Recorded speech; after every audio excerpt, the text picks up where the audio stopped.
I arrived at my sister Patricia's mansion for our mother's birthday dinner, with my 7-year-old son, Ethan, holding my hand tight. The moment we stepped into the dining room, I felt the chill. Patricia slid a glass of water across the polished mahogany table to Ethan, while her 3 children sat before elaborate lobster platters, butter dripping down their chins. She looked at me with cold eyes and said, "We don't feed extras." Our mother, Linda, added with a dismissive glance, "You should know your place, Joshua."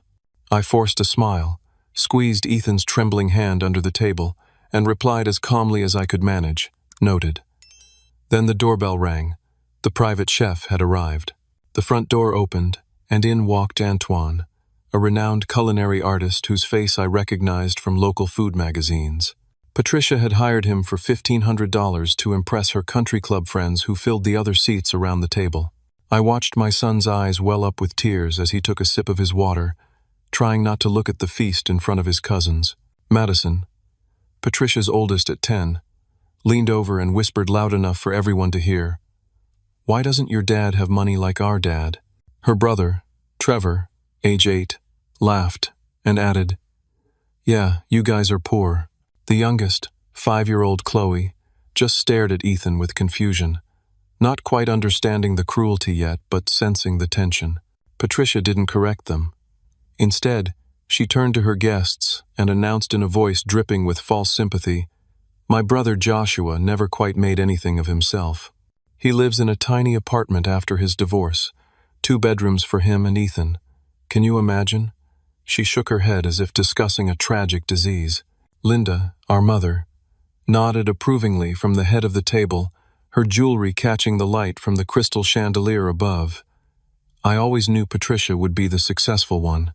From the time she was young, she had ambition, drive. She married well. Her eyes flickered to me with something close to disappointment. Some children just have it, and others don't. I remained silent, my jaw tight. They didn't know about the 70-hour weeks I worked as a restaurant manager at Carmichael's downtown. They didn't know about the double shifts I pulled so Ethan could have new shoes when his old ones wore through. They didn't see me helping him with homework at midnight after closing the restaurant, both of us exhausted but pushing through together. Patricia's husband, Derek, a hedge fund manager with slicked-back hair and a watch that cost more than my car, joined in. "The blue-collar lifestyle," he said with a chuckle, cutting into his steak. "I respect it, Joshua. Someone has to do that work, right? Can't all be winners." The guests laughed politely, uncomfortable but too invested in their social standing to object. Antoine moved through the room with his team, serving course after course: seared scallops, truffle risotto, Wagyu beef. Each plate a work of art. Each plate placed in front of everyone except Ethan. My son stared at his water glass. I saw his lower lip quiver. He was 7 years old, and he understood exactly what was happening. He understood that his own family was telling him he wasn't good enough to eat with them. "Dad," he whispered, tugging my sleeve, "can we go home?" Before I could answer, Patricia's voice cut through. "Oh, don't leave yet, Joshua. We're just getting to the good part." She dabbed her mouth with a linen napkin and smiled. "Mother has an announcement." Linda stood, her posture perfect, her expression pleased. The room quieted. "As you all know, I'm getting older, 73 next month. I've been thinking about my legacy, about what I leave behind." She paused for effect. "I've made a decision about the family beach house." My heart sank. The beach house in Cape May had been in our family for 40 years.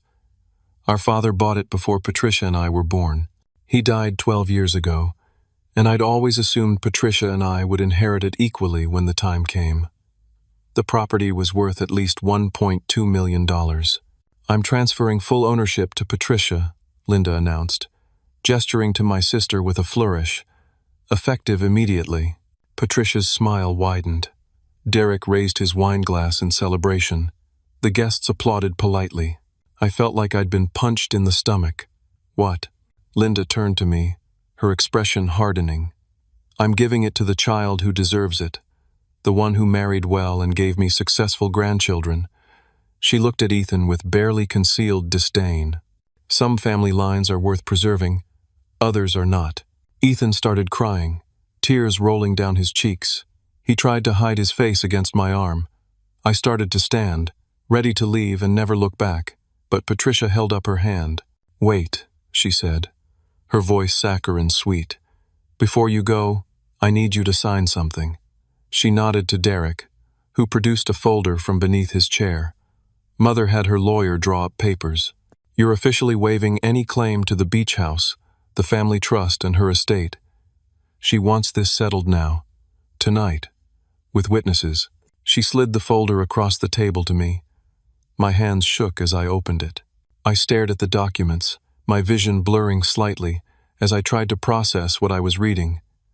There were multiple pages, dense with legal language, but certain phrases jumped out at me. Waiver of all inheritance rights. Family trust assets totaling approximately $300,000. Complete and irrevocable transfer. $300,000. I didn't even know there was a family trust. Our father had never mentioned it. Or maybe he had, and Linda had hidden it from me all these years. "There's a trust?" I asked, my voice barely above a whisper. Patricia laughed. "Oh, Joshua, you really are clueless. Father set it up 30 years ago. Mother's been managing it. Or rather, her financial advisor has. It's grown quite nicely."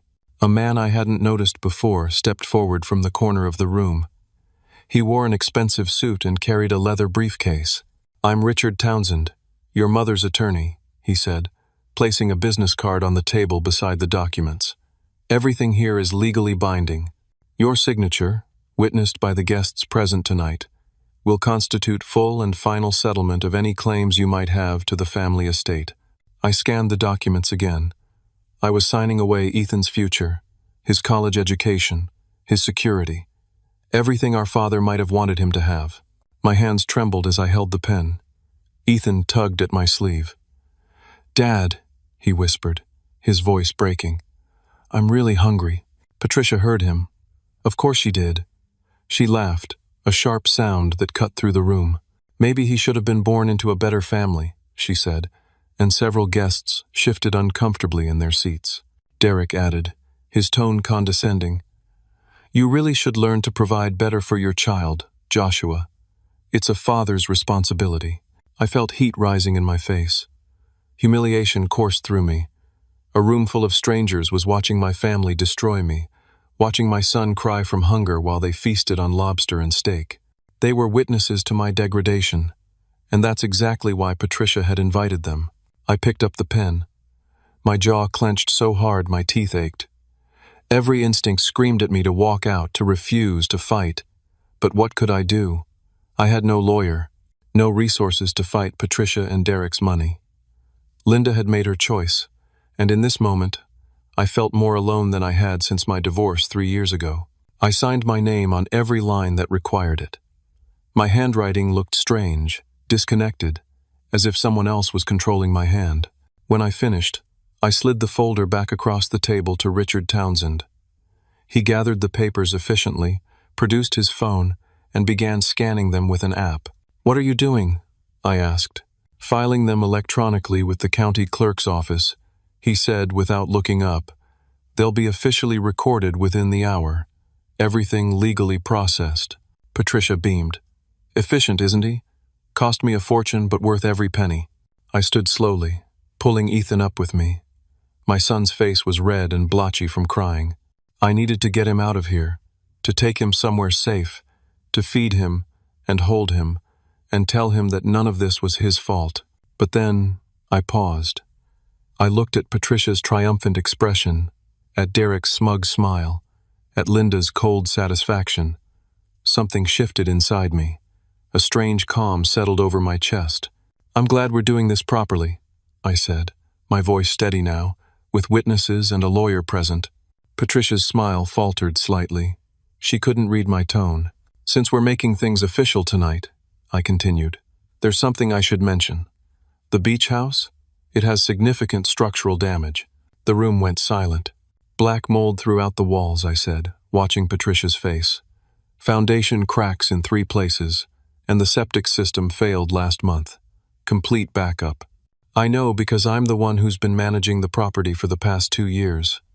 Mother gave me the keys and asked me to handle maintenance. Linda's expression shifted from satisfaction to confusion to something resembling fear. I have all the inspection reports, I continued. Contractor estimates, photos, detailed documentation. The repair cost is around $400,000. I looked directly at Patricia. Congratulations on your inheritance, sister. Patricia's face drained of color. Her mouth opened, but no sound came out. Derek found his voice first. You're lying. Am I? I pulled out my phone, opened my photo gallery, and began scrolling. Black mold spreading across bedroom walls like a cancer. Foundation cracks wide enough to fit my hand into. Brown water pooled in the basement. The septic tank excavated. Its contents spilled across the back lawn. Want me to forward these to you? You did this on purpose, Patricia shrieked, standing so fast her chair fell backward. You sabotaged the property. I did no such thing, I said calmly. Mother stopped paying the maintenance bills 8 months ago, said she couldn't afford them anymore. I looked at Linda, whose face had gone ashen. I covered what I could out of my own pocket. But I'm just a restaurant manager, remember? I don't have hedge fund money. I couldn't fix everything. Richard Townsend was examining the photos on my phone, his professional demeanor cracking slightly. These appear legitimate, he murmured. Derek grabbed my phone and began swiping through the images, his jaw clenched tighter with each one. How much did you say the repairs would cost? The estimates I received ranged from $350,000 to $450,000, I said. Depends on how extensive the mold remediation needs to be. The foundation work alone is about $120,000. Patricia looked like she might vomit. She turned on Linda. You said the house was in perfect condition. You said it was worth over $1 million. It is worth over $1 million, I said. After you spend $400,000 fixing it. Patricia lunged for the documents Richard was holding. We're tearing these up, right now. Richard pulled them back. Mrs. Castellano, they're already filed. I submitted them electronically 3 minutes ago. They're legally binding. Then unfile them. That's not how it works. You accepted the property transfer. Your brother waived his claims. The transaction is complete. Patricia's perfectly applied makeup couldn't hide the rage twisting her features. She spun on me. You planned this. You let the house fall apart so you could. So I could what? I interrupted. Give it to you? I didn't give you anything, Patricia. Mother did. I just signed papers waiving my claim to something you apparently wanted very badly. I tilted my head. Although now I'm wondering why you wanted it so much if you didn't know about the condition. Linda stood, her hands shaking. You sabotaged that property deliberately. I told you 8 months ago the septic system needed replacing, I said, my voice even. You said, and I quote, I can't throw money at every little problem. I told you about the foundation cracks 6 months ago. You said I was exaggerating. I told you about the mold 4 months ago. You hung up on me. That's a lie. I have the phone records, and the text messages, and the emails. I pocketed my phone. I documented everything, Mother, because I knew eventually you'd try to blame me. The room had gone completely silent, except for Ethan's quiet sniffling. The guests looked like they wanted to disappear into the expensive wallpaper. Patricia's voice came out as a hiss. You're going to pay for those repairs. I don't think so. Yes, you are. Because if you don't, I'm calling the police right now. I'm reporting you for embezzlement. You had access to the property accounts. You must have stolen money from the maintenance fund. My stomach dropped. She was going to frame me. Derek stepped closer, his expression dark. We'll sue you for fraud and mismanagement. You had a fiduciary duty to maintain that property properly. Linda's voice rose, shrill and desperate. I'll testify. I'll tell them Joshua had full control of the finances, that he refused to do the necessary work. The trap was closing. They were going to blame me for everything, paint me as a thief, maybe even get me arrested. I felt my chest tighten. If I had a criminal record, I could lose my job. Lose custody of Ethan. Lose everything. My phone buzzed in my pocket. I pulled it out with shaking hands. A text from Gary, my boss at the restaurant. Emergency. Need you to call immediately. My blood ran cold. I held up the phone to Patricia. Excuse me. I need to take this. We're not done here, she snapped. I'll just be a minute. I walked quickly into Patricia's marble foyer, Ethan following close behind me. My hands were shaking so badly, I almost dropped the phone twice before I managed to call Gary back. He answered on the first ring. Joshua, we have a situation. What kind of situation? My heart was pounding. Someone filed a formal complaint against you with corporate. Tonight. About an hour ago. The world tilted. What? A complaint about what? Gary's voice was uncomfortable, reluctant. Sexual harassment. A female employee named Stephanie claims you made inappropriate advances toward her during her training shift last week. That's insane. My voice came out too loud. Ethan looked up at me with wide, frightened eyes. I tried to lower my volume. Gary, you know me. Stephanie is the new server I trained on Thursday. We talked about table rotation and how to handle difficult customers. That's it. I was completely professional. I believe you, Joshua. I do. But corporate doesn't care what I believe. They have protocols. When a sexual harassment complaint comes in, they're required to suspend the accused employee immediately pending investigation. Suspend? The word felt like a punch. I'm sorry. Effective immediately. You're on unpaid leave until corporate completes their investigation. Could be 2 weeks. Could be 2 months. They have to interview witnesses, review security footage, go through the whole process. Unpaid leave. I did quick math in my head. Rent was due in 5 days. $1,200. I had maybe $400 in my checking account. Ethan needed new glasses. The prescription was $90 even with my insurance. Food, utilities, gas. Gary, I can't afford unpaid leave. I live paycheck to paycheck. I know. I'm going to fight this as hard as I can, but my hands are tied. Corporate makes these decisions, not me. My mind was racing. Who filed the complaint? You said it was anonymous? The initial tip came through an anonymous phone call to corporate headquarters. But Stephanie confirmed the allegations in writing. She submitted a formal statement an hour ago. An hour ago. Right around the time I'd been sitting at Patricia's table, signing away my inheritance. Gary, the timing here is really suspicious. I've been at my sister's house all evening. This happened right in the middle of a family conflict. I don't know what to tell you, man. All I know is corporate received a complaint and they're following procedure. What did Stephanie say I did, exactly? Gary sighed. She claims you cornered her in the walk-in cooler during her break, made comments about her appearance, touched her shoulder inappropriately, asked her to meet you after work. That's a complete fabrication. I was never alone with her in the cooler. We were on the floor the entire shift, and there were at least 6 other staff members present the whole time. Then the investigation will clear you. But until then, you're suspended. I'm really sorry, Joshua. If there's anything I can do, there isn't. My voice came out flat. Thanks for letting me know. I ended the call and stood in Patricia's foyer, trying to breathe. Ethan tugged on my shirt. Dad? What's wrong? Nothing, buddy. Just work stuff. I squeezed his shoulder, trying to smile, but it wasn't nothing. Someone had orchestrated this. The timing was too perfect.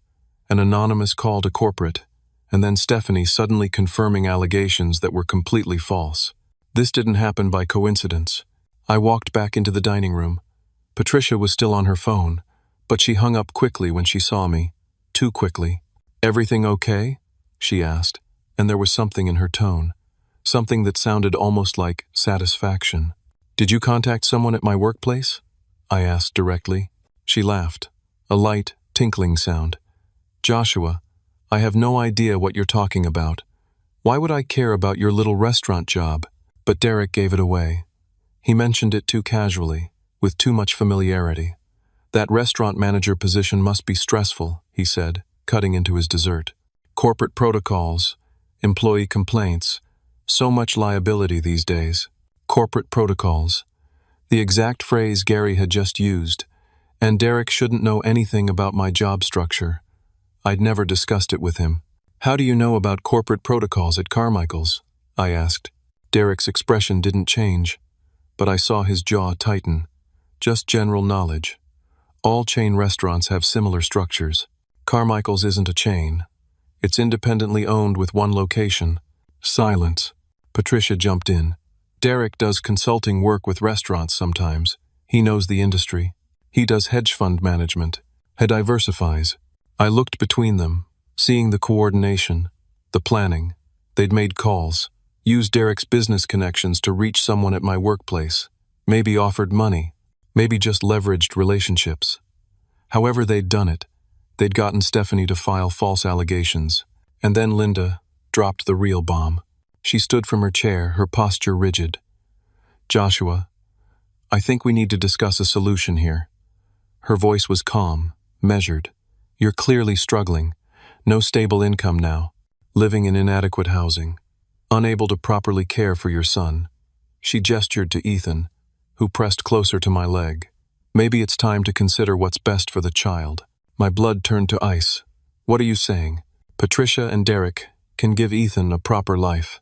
Good schools, a stable home, everything he deserves." She clasped her hands together. "If you agree to pay for the beach house repairs using your savings and whatever loans you can secure, and sign over your parental rights to Patricia, we can make these problems disappear." The room spun. "They wanted to take my son." "You're insane," I breathed. "We're being practical," Patricia said. "Look at yourself, Joshua. You're about to be unemployed. You'll lose your apartment. What are you going to do? Live in your car with a 7-year-old? I'd rather live in my car with him than let him anywhere near you."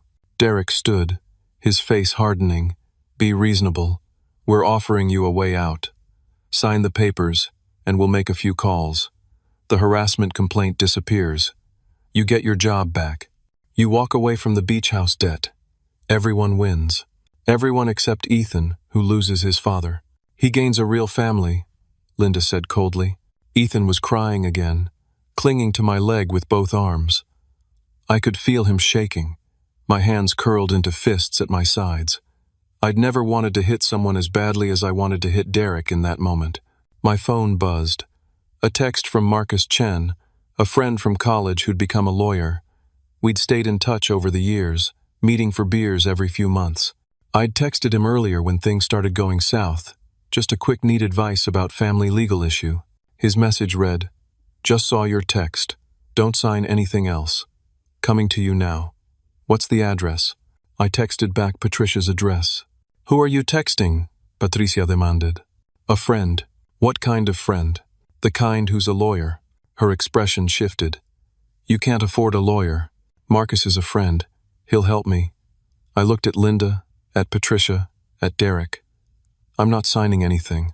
I'm not giving up my son.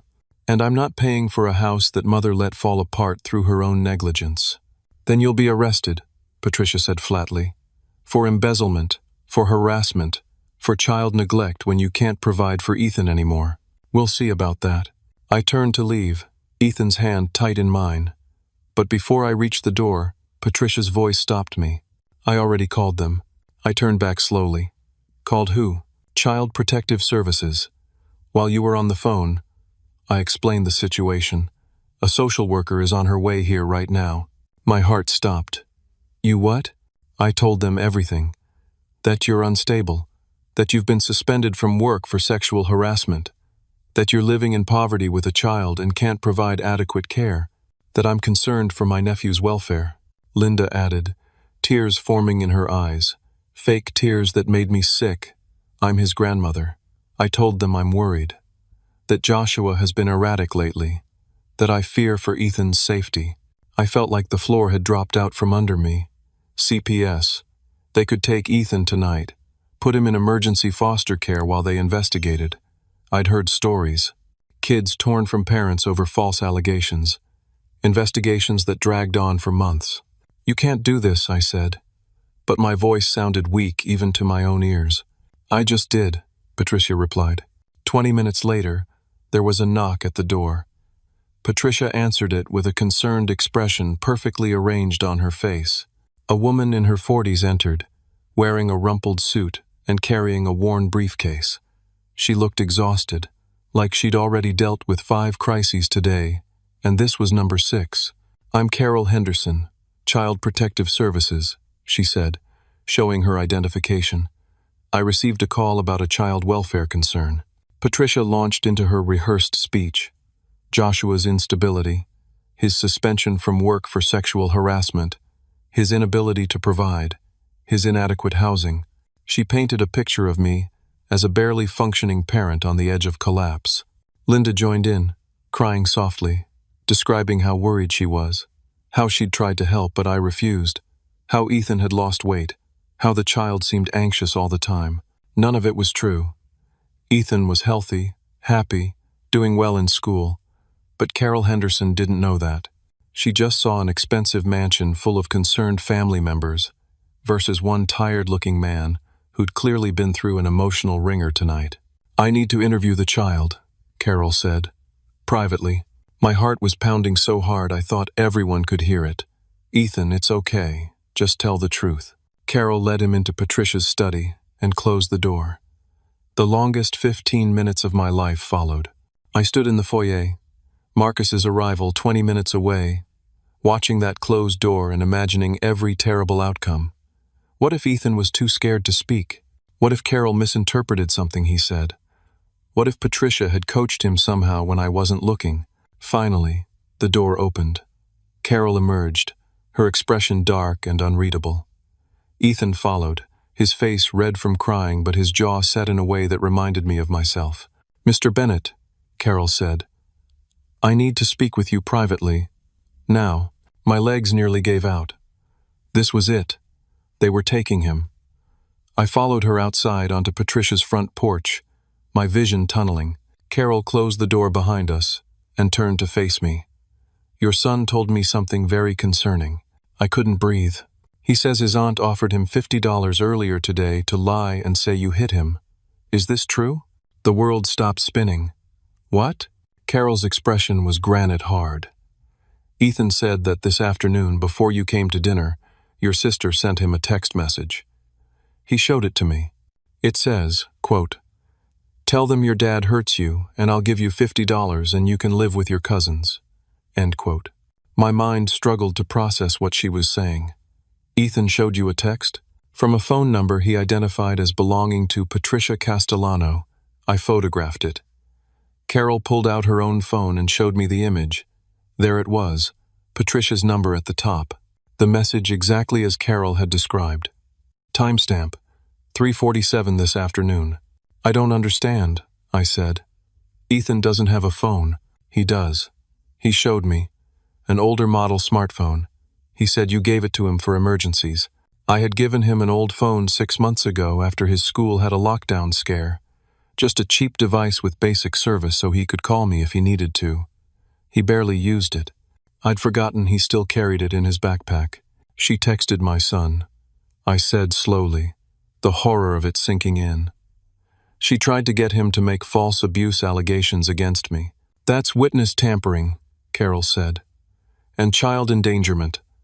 I'm calling my supervisor and the police. Right now." She stepped away and made 2 phone calls in quick succession. I stood on the porch shaking. Patricia had tried to use my son, had offered him money to destroy me, had been willing to traumatize a 7-year-old child to get what she wanted. I walked back inside. The dining room had gone quiet. Patricia, Derek, and Linda stood in a cluster, talking in low, urgent voices. They stopped when they saw me. "What did she say?" Patricia demanded. "When is she taking him?" "She's not," I replied. Before Patricia could respond, Carol came back inside.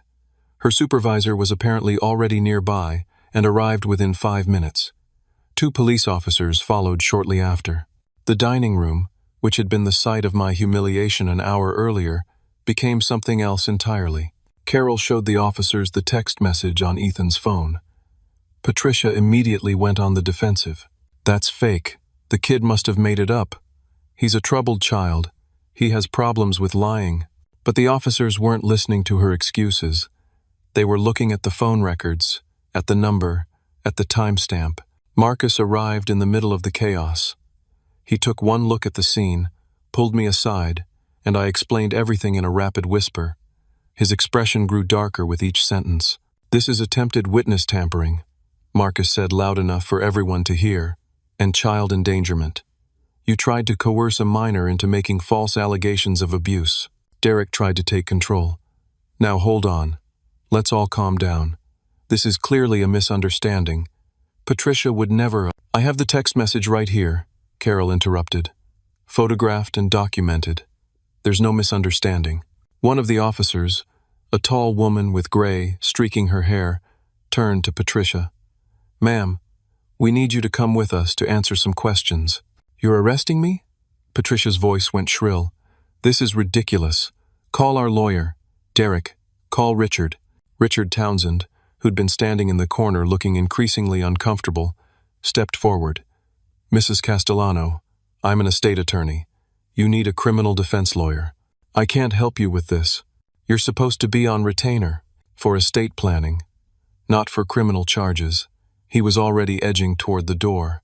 The officer pulled out handcuffs. "Mrs. Castellano, you have the right to remain silent." Patricia's face went red. "This is your fault," she screamed at me. "You set this up. You made Ethan lie." The officer continued reading Miranda rights, while her partner cuffed Patricia's wrists behind her back.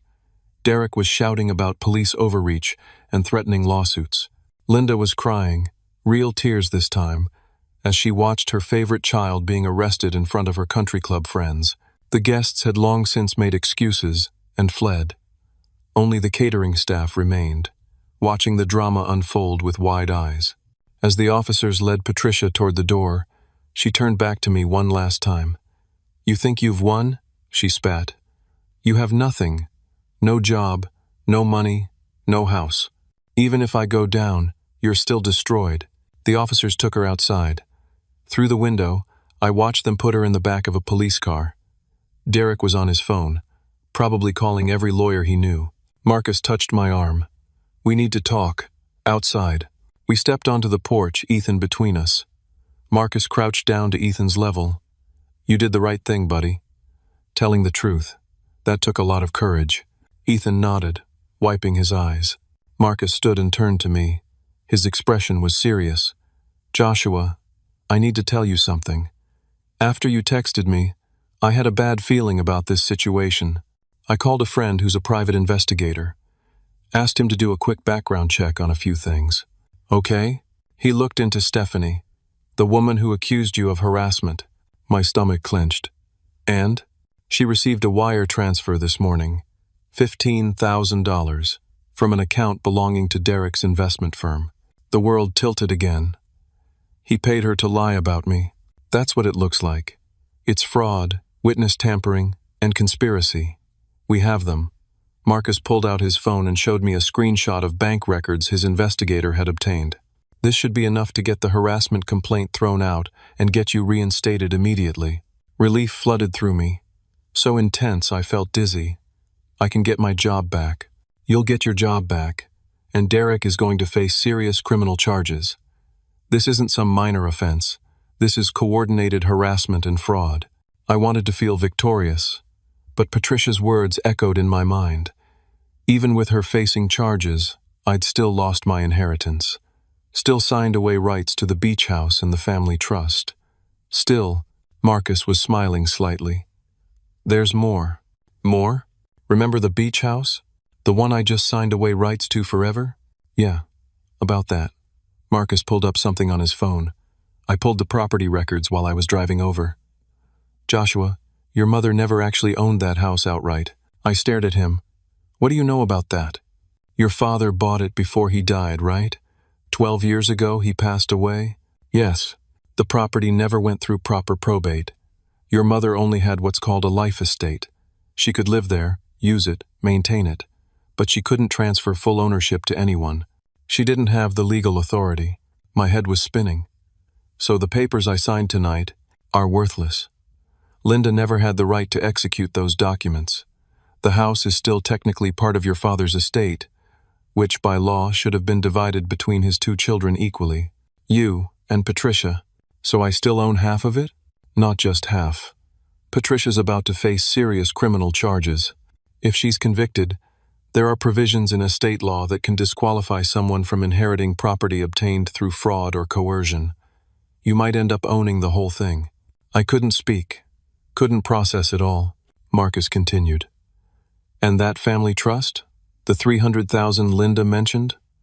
Your father established that trust specifically for both children equally. I found the original trust documents. Linda violated her fiduciary duty as trustee by trying to give it all to Patricia.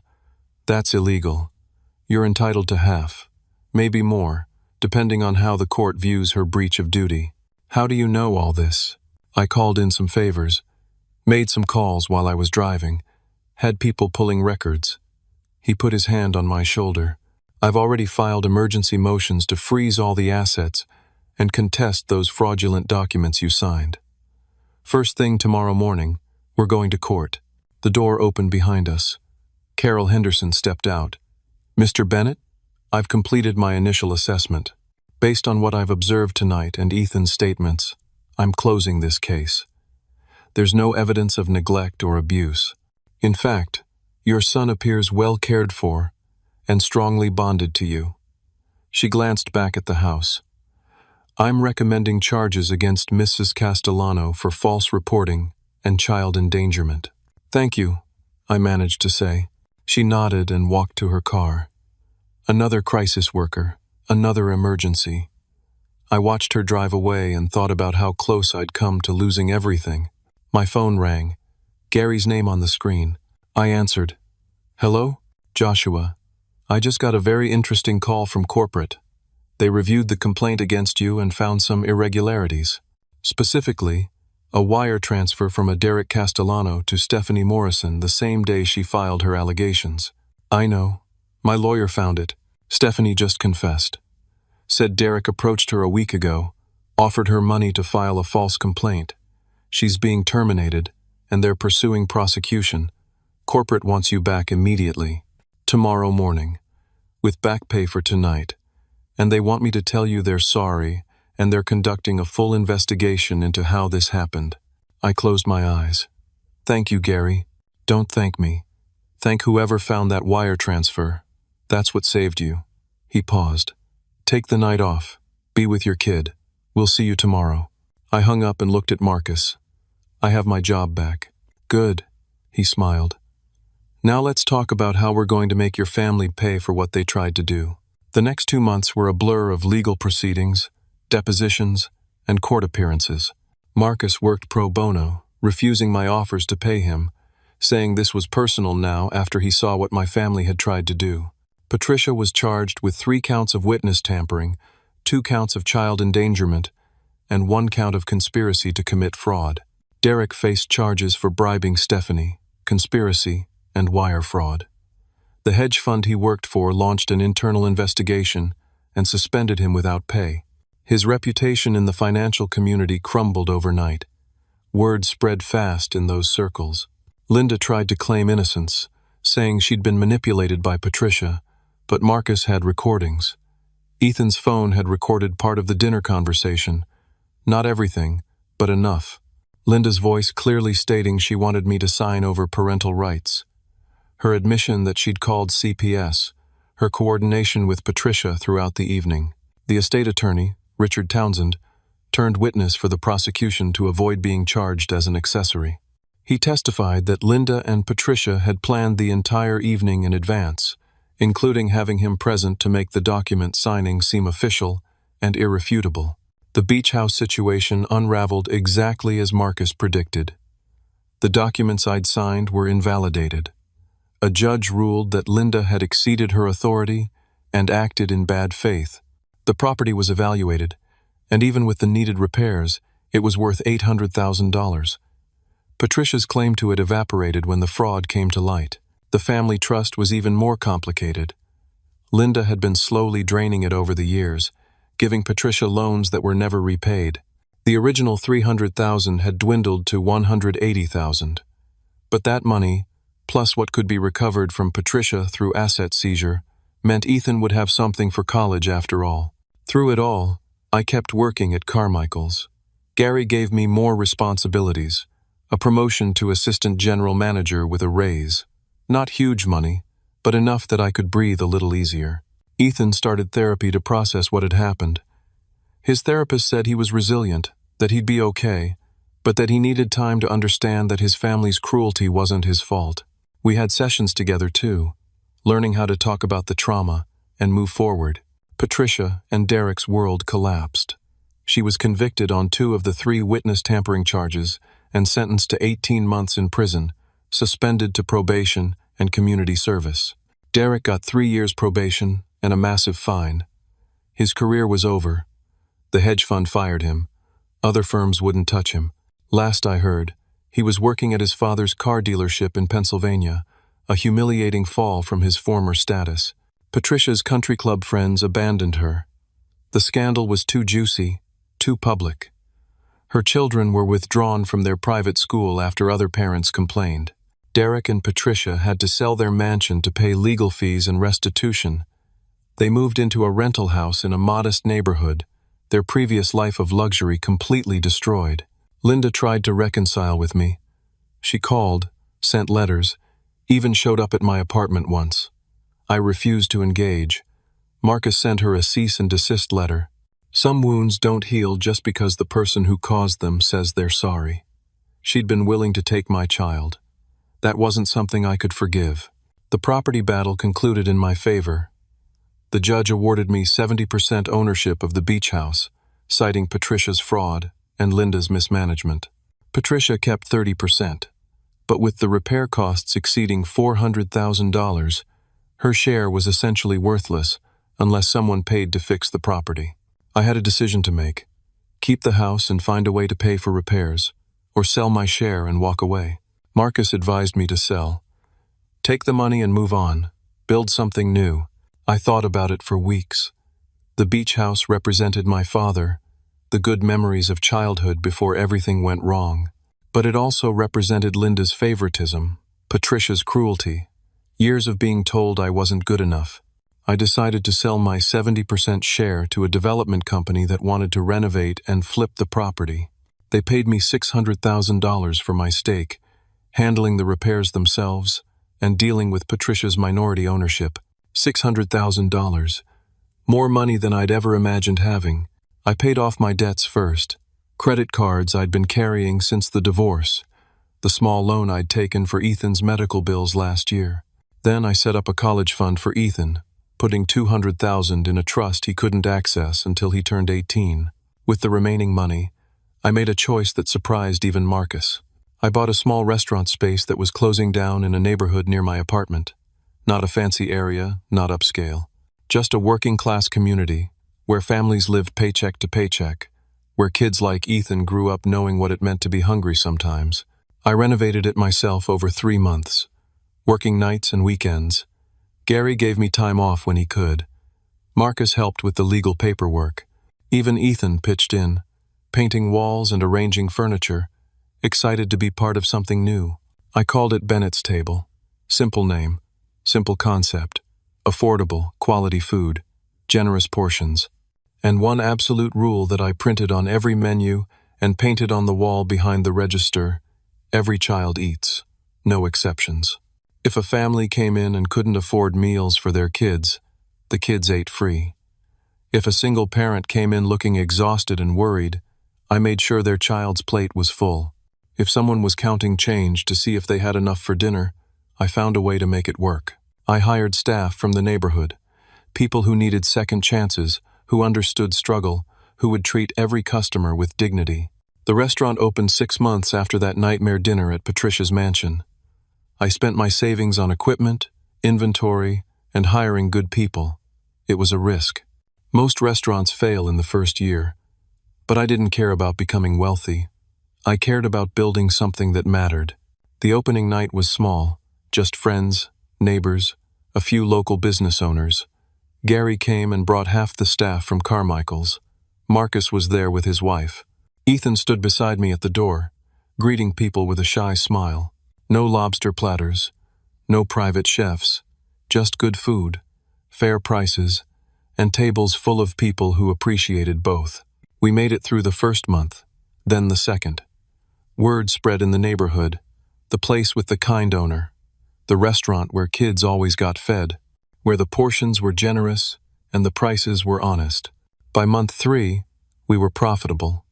By month 6, we were busy every night. I had to hire more staff, had to expand the kitchen, had to start a waiting list for weekend reservations. A local newspaper did a story about the restaurant and its every child eats policy. The article mentioned my background as a single father, though I'd asked them to keep the details about Patricia and the court case private. The story went regional, then got picked up by a few national outlets looking for feel-good content. Donations started coming in. People sending $50, $100, specifically earmarked for feeding kids whose families couldn't pay. I set up a fund and hired an accountant to manage it properly. The money went directly to covering children's meals, with complete transparency about how every dollar was spent. One evening, about 9 months after opening, a family came in. Parents in their 30s, 3 kids ranging from maybe 5 to 12. The parents looked exhausted, stressed. I recognized that look. I'd worn it myself countless times. They sat down and studied the menu carefully. Too carefully.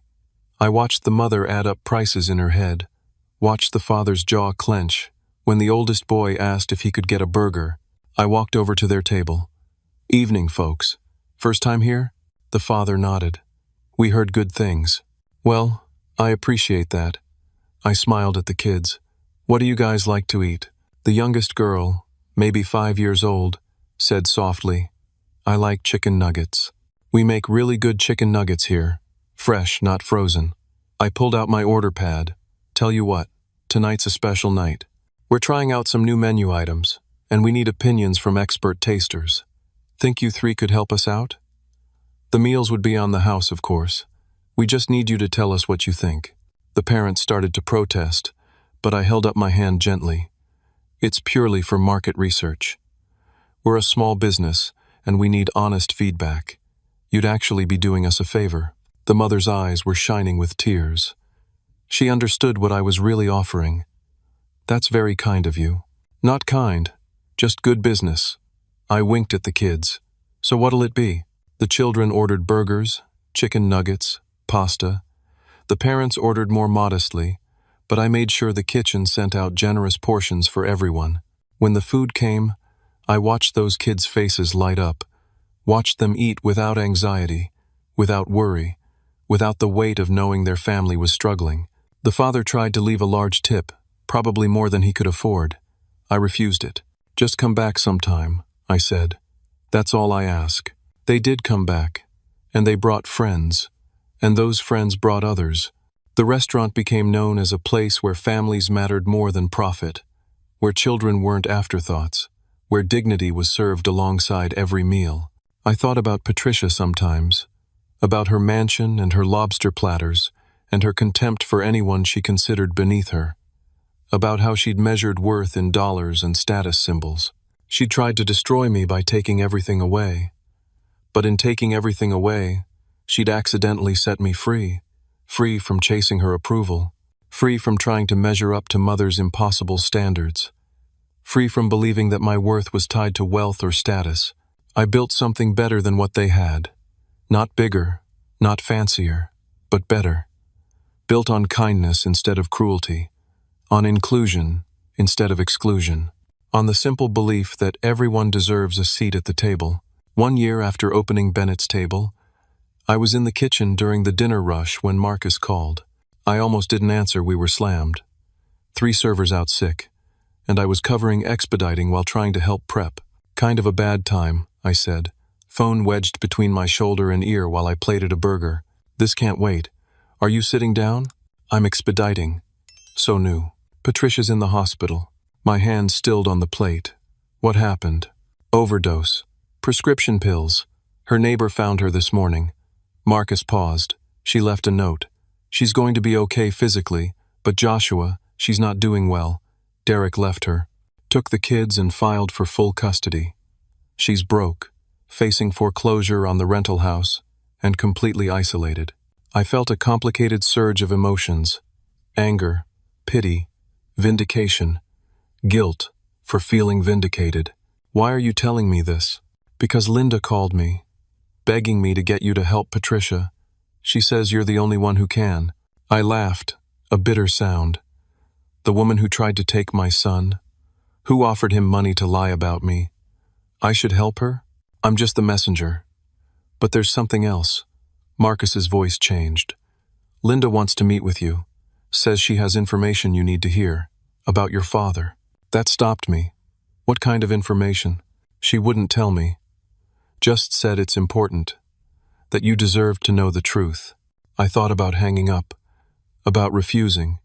About letting Patricia face the consequences of her actions alone. The way she'd tried to leave me isolated and destroyed. But something in me couldn't do it. Maybe it was exhaustion.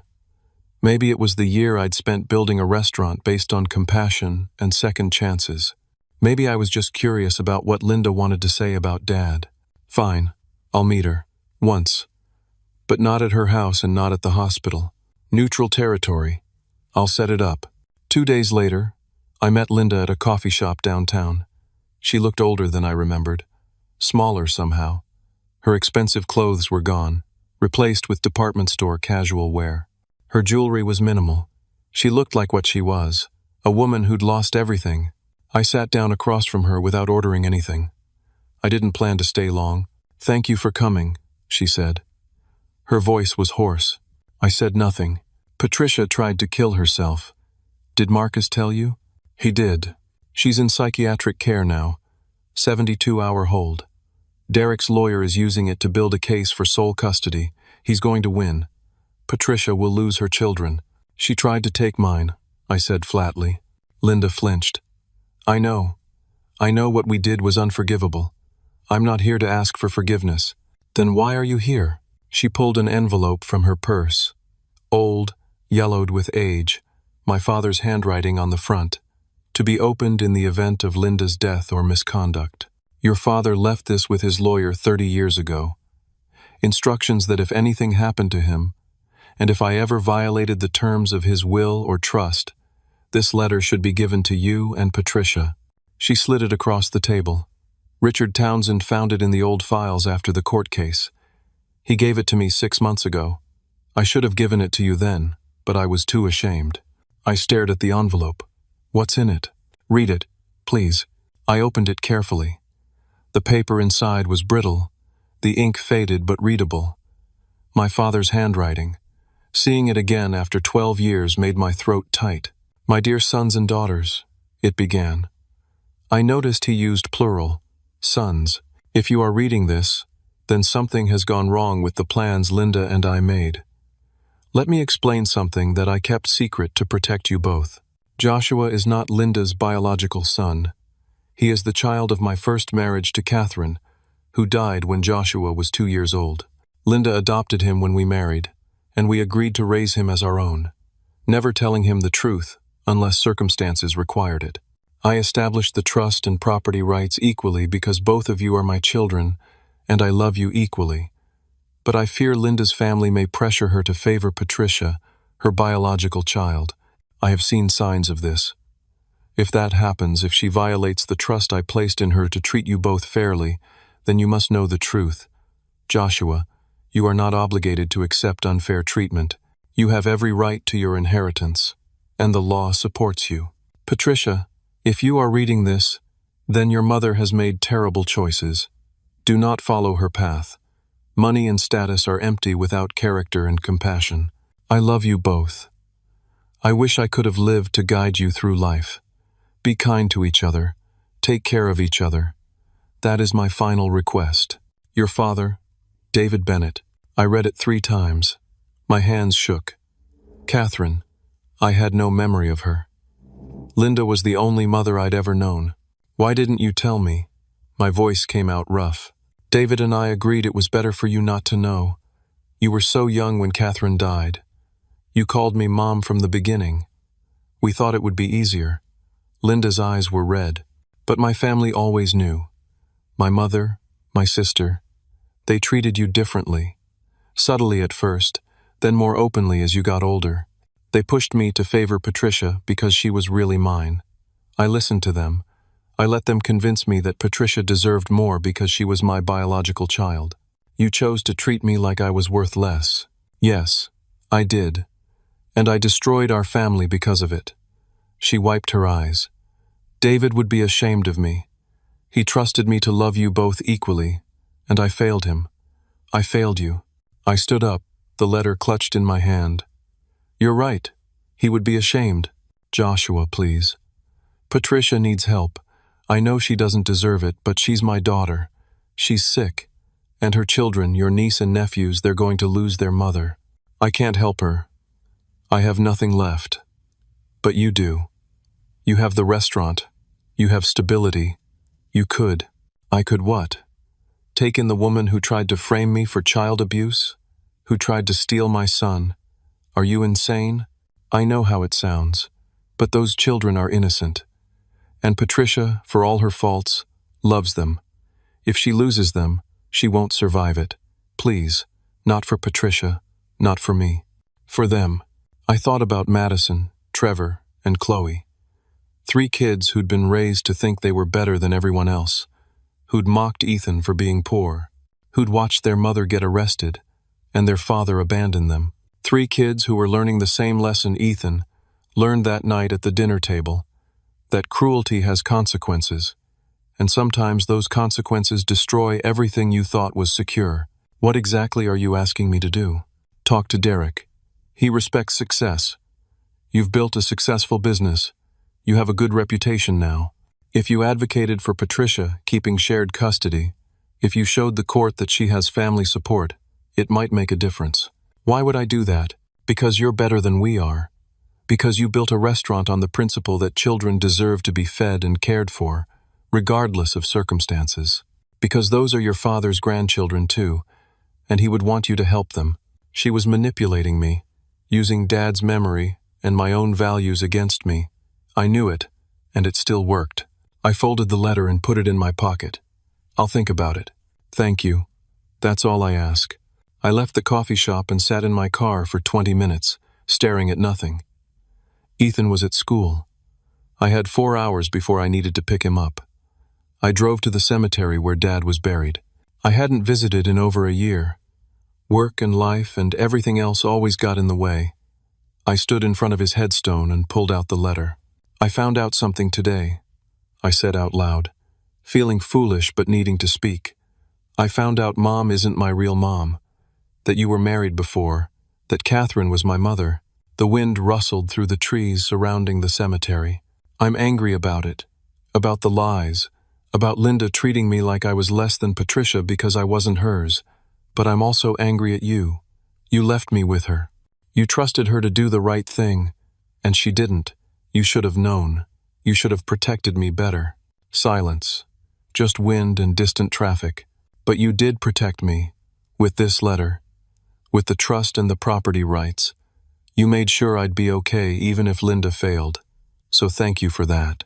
I stood there another few minutes, then drove to the hospital where Patricia was being held. The psychiatric ward was on the 4th floor. Secure doors, check-in procedures, the clinical smell of institutional care. A nurse escorted me to a visiting room. Patricia sat at a table, wearing hospital scrubs, her hair unwashed and flat. She looked up when I entered, and her expression cycled through surprise, shame, and something like relief. Joshua. You came. I sat down across from her. Linda told me what happened. I'm sure she painted a very sympathetic picture. Actually, she mostly talked about how she failed Dad. And me. Patricia's jaw clenched. She told you about Catherine. She did. I've known since I was 12. Overheard Mom talking to Aunt Helen about it. They talked about you like you were some obligation Mom was stuck with. Like you weren't really part of our family. She looked down at her hands. I'm sorry. For all of it. For treating you the way I did. For trying to take Ethan. For everything. Why did you do it? We were never close, but we weren't enemies. Why did you hate me so much? She was quiet for a long time. When she finally spoke, her voice was small. I didn't hate you. I was jealous of you. Jealous? Of what? Of the way Dad looked at you. Even though you weren't his biological son, he loved you so much. He was so proud of everything you did. When you graduated high school, when you got your first job, when Ethan was born. He lit up talking about you. Tears rolled down her face. I did everything right. Perfect grades, perfect marriage, perfect children. But Dad never looked at me the way he looked at you. Because you were good. Actually good. Kind and hardworking and genuine.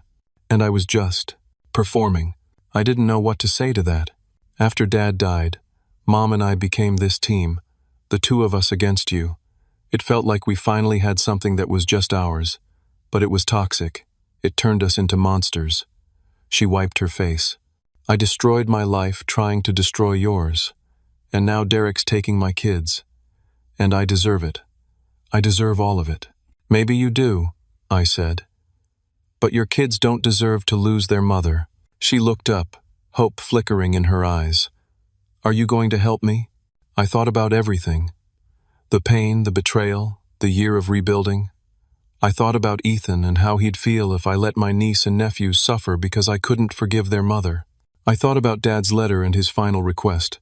Take care of each other. I'll talk to Derek, I said. I'll advocate for shared custody. But I have conditions. Anything. You get serious help. Real therapy, not just the minimum required by the court. You work on yourself. You acknowledge what you did to me and Ethan, not just in private but publicly if needed. And you never, ever come near my son unsupervised until he's old enough to decide for himself if he wants a relationship with you. I agree. All of it. And one more thing.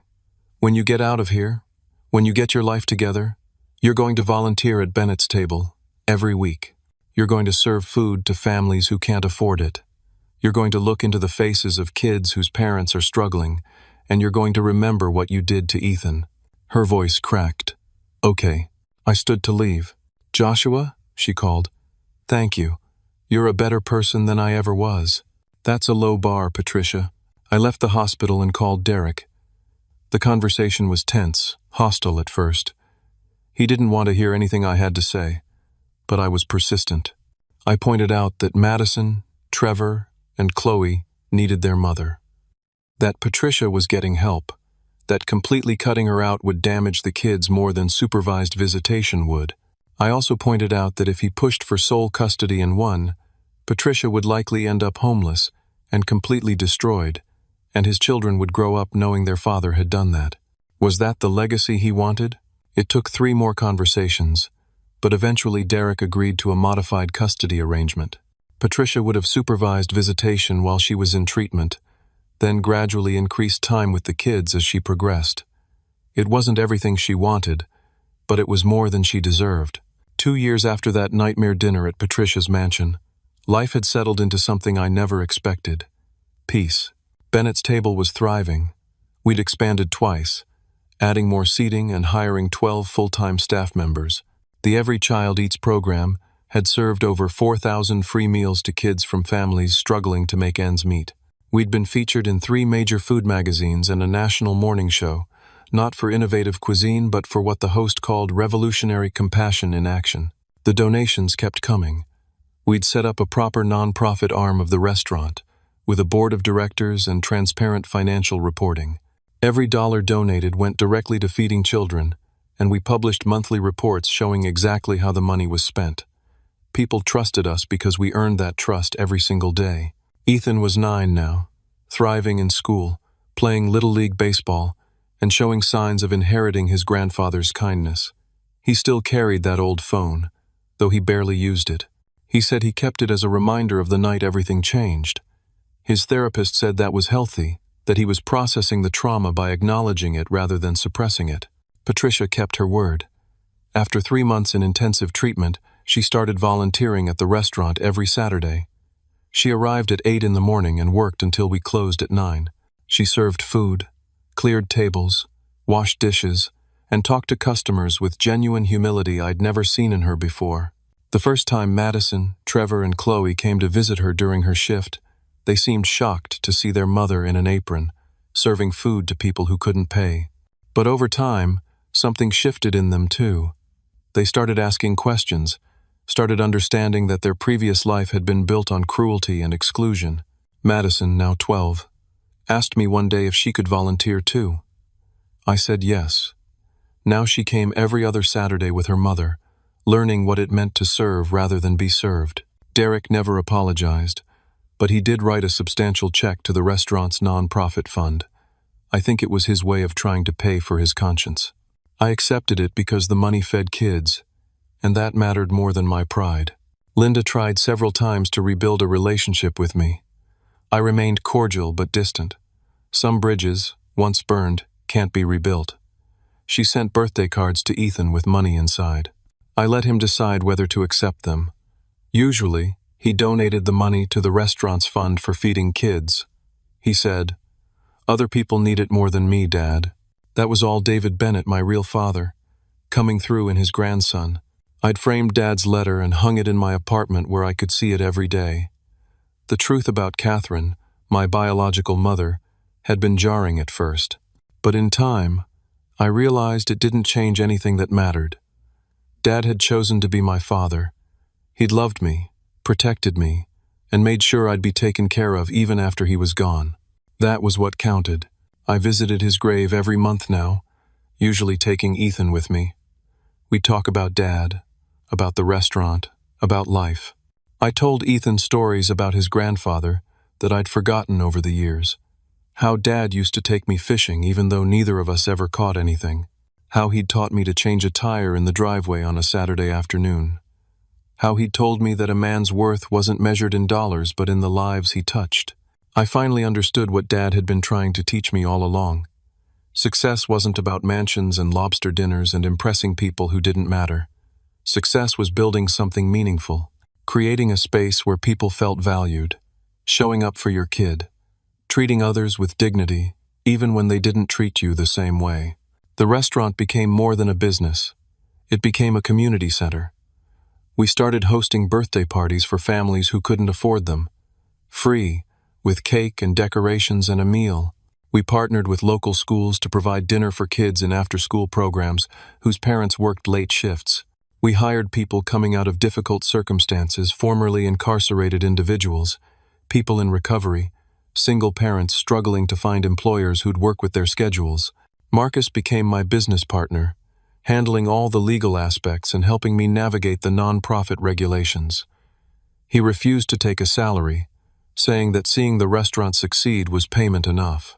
His wife, Angela, designed our website and managed our social media presence. They became family, the kind you choose rather than the kind you're born into.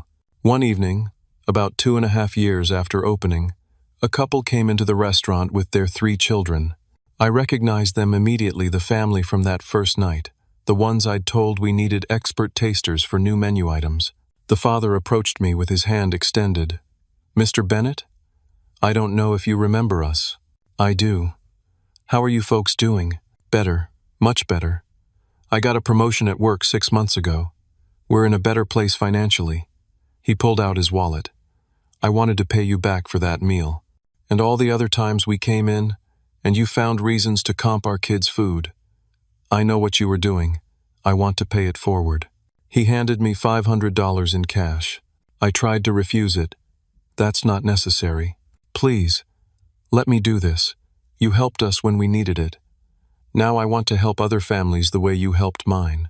I accepted the money and put it directly into the nonprofit fund. "This will feed a lot of kids.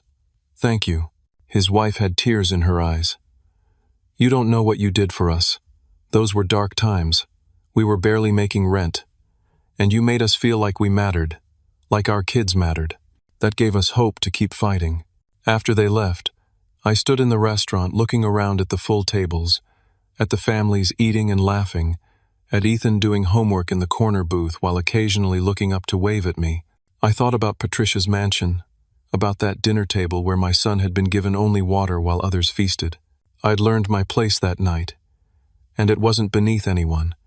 It wasn't in some hierarchy determined by wealth or status, or who your biological parents were.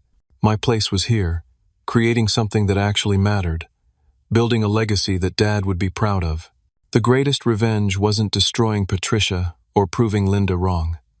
The greatest revenge was becoming so secure in my own worth, so grounded in my values, that their opinions became completely irrelevant. They'd tried to diminish me, to make me feel small and worthless. Instead, they'd inadvertently shown me what I didn't want to be, and in rejecting their cruelty, I'd found my purpose. I thought about that moment when Patricia slid the water glass to Ethan and said, "We don't feed extras." How Linda had added, "You should know your place." How I'd smiled and said, "Noted." I'd noted it all right. I'd noted that their version of family was transactional, their version of love was conditional, their version of success was hollow, and I'd built something different, something better, something real. The restaurant represented more than business success or financial stability. It represented the choice to respond to cruelty with compassion, to answer exclusion with inclusion, to transform pain into purpose. Every child who ate at Bennett's table, every family who felt welcomed and valued, every person who walked through the doors and was treated with dignity, they were all part of the answer to Patricia's cruelty. They were all proof that there's a better way to live, a better way to treat people, a better way to define worth. I learned that family isn't about blood or biology. It's about who shows up, who stays, who fights for you when everything falls apart. Marcus showed up, Gary showed up, my staff at the restaurant showed up, the community showed up.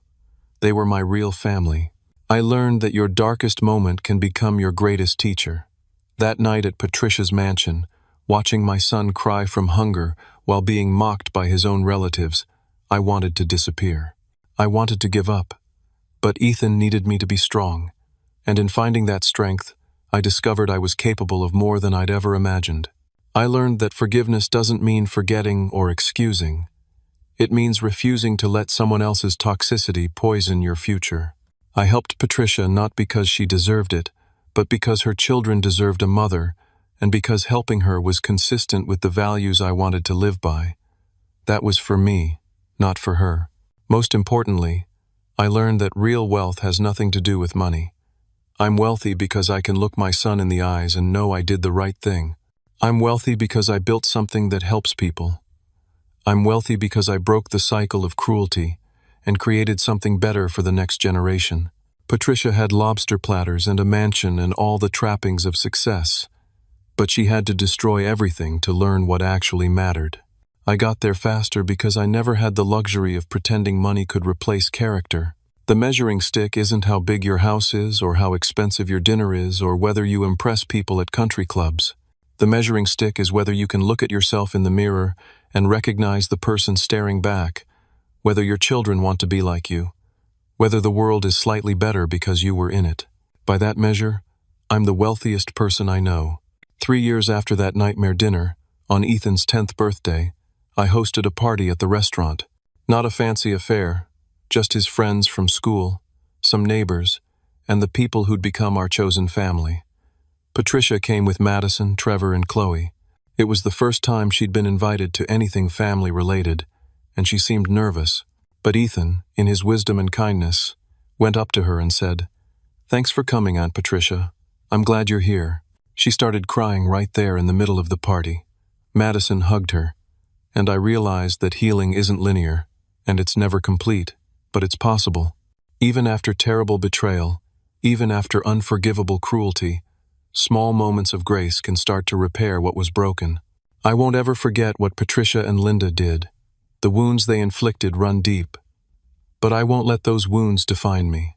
I won't let their cruelty determine how I treat others or how I build my life. Because I know my place now. Not the place Linda tried to assign me. Not the place Patricia tried to force me into. But the place I chose for myself. My place is standing tall, with integrity, with compassion, with my son beside me, building a life based on values that actually matter. My place is at a table where everyone is welcome, where children are fed, where dignity is never negotiable. My place is here, and I'm exactly where I belong. So when life tries to tell you that you're not enough, that you don't deserve a seat at the table, that you should know your place, remember this. You get to define your place. You get to decide what success means. You get to choose whether cruelty makes you cruel or whether it makes you kind. Choose kindness. Choose compassion. Choose to build something that matters. That's the real triumph. That's the real victory. That's the life worth living. And that's the lesson my father tried to teach me, the lesson I'm teaching Ethan, and the lesson I hope everyone who walks through the doors of Bennett's table takes with them into the world. We don't feed extras here, because there are no extras. Every person matters. Every child deserves dignity. Every family deserves a chance. That's the place I know, and it's where I'll stay. Now I want to hear from you. Have you ever been in a situation where family members treated you unfairly or tried to make you feel less than? How did you handle it? What helped you move forward? Share your story in the comments below. Your experience might help someone else who's going through something similar. If this story touched you or made you think differently about success, family, and what really matters in life, please hit that like button and subscribe to the channel. Share this with someone who needs to hear that their worth isn't determined by other people's opinions. Thank you for listening to my story. I hope it reminded you that even in your darkest moments, you have the power to choose who you become. Choose compassion over cruelty. Choose building over destroying. Choose love over bitterness. Take care of yourselves and each other. Until next time.